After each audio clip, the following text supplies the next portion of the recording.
महाराज जी, आपके चरणों में कोटि कोटि प्रणाम। महाराज जी, हमारे पिता 2009 में पधार गए थे। महाराज जी, पिता किसी एक डिपार्टमेंट का नाम लिखा है। अधर्म की कमाई, रिश्वत आदि से हमारा पालन पोषण हुआ। मकान जिसमें हम रहते हैं उसी पैसे से बनाया। उनकी इस गलती का परिणाम ये हुआ कि पूरे परिवार को भोगना पड़ा। माता जी का स्वास्थ्य बिगड़ गया, छोटा भाई नशे में चले गया और उसकी पधार गया।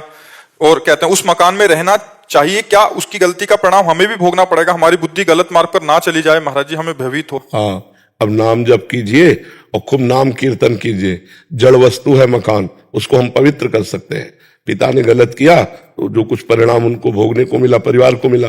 अब नाम कीर्तन, भगवान की कथा वार्ता, भगवान की आरती पूजा, शंखनाद, अगरबत्ती, धूप बत्ती का धुआं, तो पूरा मकान पवित्र हो जाएगा। गंगा यमुना जल छिड़क दे, कभी किसी संत महात्मा को बुलाकर बैठाल के पवा दे, उनकी जूठन गिरे, घर पवित्र हो जाएगा।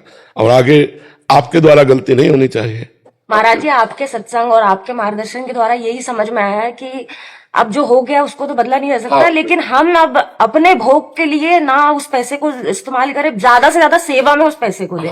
ज्यादा से ज्यादा दूसरों की मदद, चाहे वो पशु, जैसा आप बोलते हैं कि पशुओं की सेवा करिए, आप बीमारों को। बहुत सी ऐसी गौएं हैं, बछड़े हैं, सांड हैं जो भूखे प्यासे टहल रहे हैं, या बहुत सी ऐसी गौशालाएं हैं जिनको सुविधा नहीं पहुंच पाती है। अगर इस तरह का धन है तो ऐसे दे देना चाहिए जिससे गौ सेवा हो।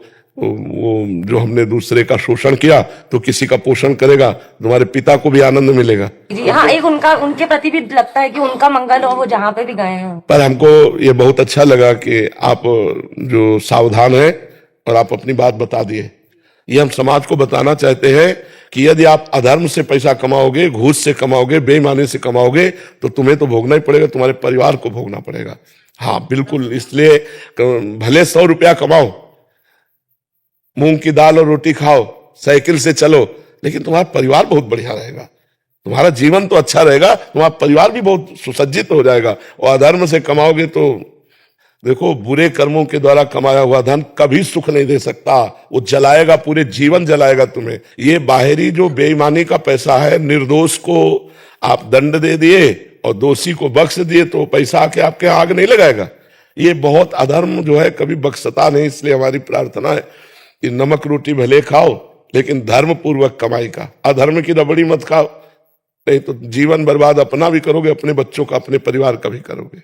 महाराज जी, हम तो बस आपने निहाल कर दिया। मतलब आपने जो नाम दिया है, आपने जो धाम दिया है, आपकी नाम जप करो और जो अर्थ आपकी सेवा से ज्यादा है वो गौ सेवा में दे दो, अन्य सेवाओं में दे दो, और धर्म पूर्वक चलो।